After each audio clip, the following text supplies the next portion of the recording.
എല്ലാവർക്കും നമ്മുടെ ചാനലിലേക്ക് സ്വാഗതം. ഇന്ന് നമ്മൾ ക്രിസ്മസിന് വേണ്ടിയിട്ട് ഒരു അടിപൊളി കുക്കീസാണ് ഉണ്ടാക്കുന്നത്. അപ്പോൾ നമുക്ക് ആ കുക്കീസ് എങ്ങനെയാണ് ഉണ്ടാക്കുന്നതെന്ന് നോക്കാം.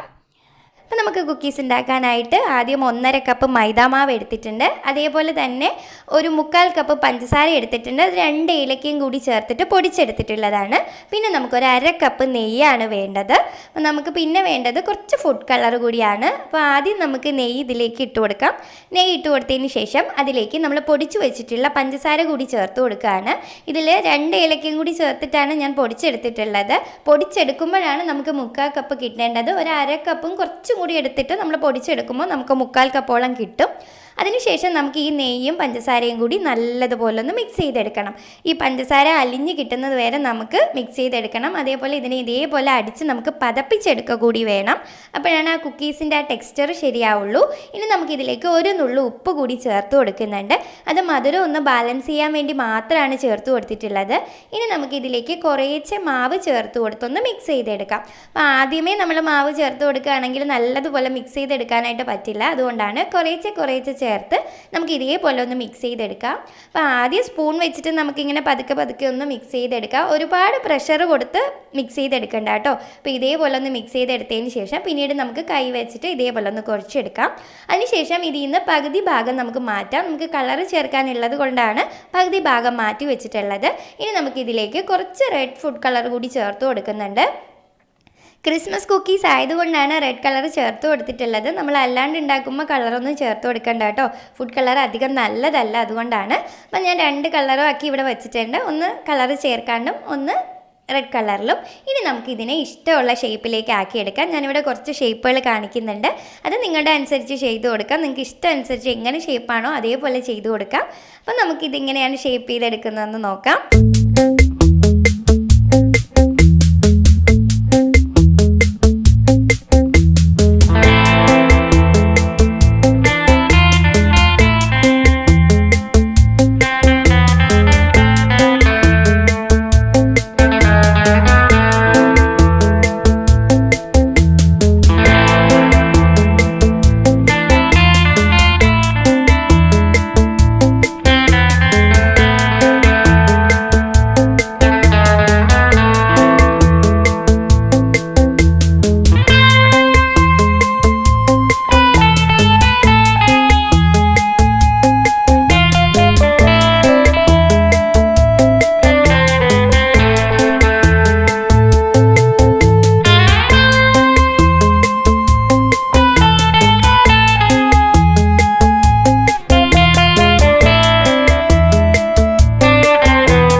അപ്പോൾ നമ്മൾ കുക്കീസൊക്കെ അടിപൊളിയായിട്ട് ഷേപ്പ് ചെയ്തെടുത്തിട്ടുണ്ട്. കുക്കി കട്ടറൊന്നും ഇല്ലാണ്ട് ക്രിസ്മസ് പാപ്പയൊക്കെ റെഡിയാക്കി എടുത്തിട്ടുണ്ട്. ഇനി നമുക്കൊരു ട്രേ എടുത്ത് അതിലേക്ക് ബട്ടർ പേപ്പർ വെച്ച് കൊടുത്തിട്ട് അതിൻ്റെ മുകളിലേക്ക് നമുക്ക് ഓരോ കുക്കീസ് വീതം വെച്ച് കൊടുക്കാം. അപ്പോൾ നമ്മൾ ആദ്യം ഓവൻ ഇല്ലാണ്ട് എങ്ങനെയാണ് കുക്ക് ചെയ്യുന്നതെന്നാണ് നോക്കുന്നത്. അപ്പോൾ ഇത് ബേക്ക് ചെയ്യാനായിട്ട് ആദ്യം ഒരു സോസ് പാൻ അടുപ്പിലേക്ക് വെച്ചിട്ടുണ്ട്. അതിനുള്ളിൽ ഒരു സ്റ്റാൻഡ് വെച്ച് കൊടുത്തതിന് ശേഷം നമുക്കിനി അടച്ച് വെച്ച് ഹൈ ഫ്ലെയിമിൽ ഒരു 10 മിനിറ്റ് ഒന്ന് പ്രീ ഹീറ്റ് ചെയ്തെടുക്കാം. അതിനുശേഷം അത് ഓപ്പൺ ആക്കിയിട്ട് നമ്മൾ എടുത്ത് വെച്ചിട്ടുള്ള ട്രേ ഇതിനുള്ളിലേക്ക് വെച്ച് കൊടുക്കാം. ഇതിനുള്ളിലേക്ക് വെച്ച് കൊടുത്തതിന് ശേഷം നമുക്ക് ഇതിനൊരു 20 മിനിറ്റോളം ലോ ഫ്ലെയിമിൽ ഇട്ടിട്ടാണ് കുക്ക് ചെയ്തെടുക്കാനുള്ളത്. അപ്പം ഞാൻ കുറച്ച് മാത്രം ഈ സോസ് പാനിൽ വെച്ചിട്ട് കുക്ക് ചെയ്യുന്നുണ്ട്. ബാക്കിയുള്ളതെല്ലാം ഓവനിൽ വെച്ചിട്ടാണ് കുക്ക് ചെയ്തെടുക്കുന്നത്. അപ്പം ഓവനിൽ വെച്ചാലും സോസ് പാനിൽ വെച്ചാലും ഒരേപോലെ തന്നെയാണ് കിട്ടുക. ഓവനിൽ 180 ഡിഗ്രി പ്രീ ഹീറ്റ് ചെയ്തതിന് ശേഷം 160 ഡിഗ്രിയിൽ 10 മിനിറ്റാണ് ബേക്ക് ചെയ്തെടുക്കുന്നത്. അപ്പോൾ നമ്മൾ സോസ് പാനിൽ വെച്ചിട്ടുള്ള കുക്കീസ് ഇവിടെ അടിപൊളിയായിട്ട് റെഡി ആയിട്ടുണ്ട്. കണ്ടോ, കുറച്ച് വലുതായിട്ടുണ്ട് ഇപ്പോൾ. അതേപോലെ നമ്മൾ കുക്കായിട്ട് വരുന്ന സമയത്ത് ഇത് കുറച്ച് സോഫ്റ്റ് ആയിരിക്കും. ഇത് നല്ലതുപോലെ തണുത്തതിന് ശേഷം മാത്രമേ നമ്മൾ ആ കുക്കീസിൻ്റെ ടെക്സ്ചറിലേക്ക് വരുള്ളൂ. അതുകൊണ്ട് നല്ലതുപോലെ തണുത്തതിന് ശേഷം മാത്രം കഴിക്കാനായിട്ട് എടുക്കുക. അപ്പോൾ നമ്മുടെ കുക്കീസ് എല്ലാം ഇവിടെ അടിപൊളിയായിട്ട് റെഡി ആയിട്ടുണ്ട്. ഞാനിതൊന്ന് ഒഴിച്ച് കാണിക്കാം. നല്ല അടിപൊളി ടെക്സ്ചർ തന്നെയാണ് നമ്മുടെ കുക്കീസിൻ്റെ പോലെ. അതേപോലെ തന്നെ ഇത് നല്ലതുപോലെ വായിലിടുമ്പോൾ നല്ല അലിഞ്ഞു പോകുന്ന ഒരു ടേസ്റ്റും തന്നെയാണ് കിട്ടുക. എല്ലാവരും ട്രൈ ചെയ്ത് നോക്കുക. പിന്നെ എനിക്ക് പറയാനുള്ളത്, കുട്ടികൾക്കൊക്കെ ഉണ്ടാക്കി കൊടുക്കുമ്പോൾ ഫുഡ് കളർ ചേർക്കണ്ടെന്ന് തന്നെയാണ് എനിക്ക് പറയാനുള്ളത്. പിന്നെ ഇത് ക്രിസ്മസ് ആയതുകൊണ്ടും കാണിക്കാനുള്ളത് കൊണ്ടും മാത്രമാണ് ഞാൻ എപ്പോഴും പറയാറുള്ളത് പോലെ ഫുഡ് കളർ ചേർത്തിട്ടുള്ളത്. അപ്പോൾ എല്ലാവരും ട്രൈ ചെയ്ത് നോക്കുക. എല്ലാവർക്കും ഇഷ്ടമാവുമെന്ന് വിശ്വസിക്കുന്നു.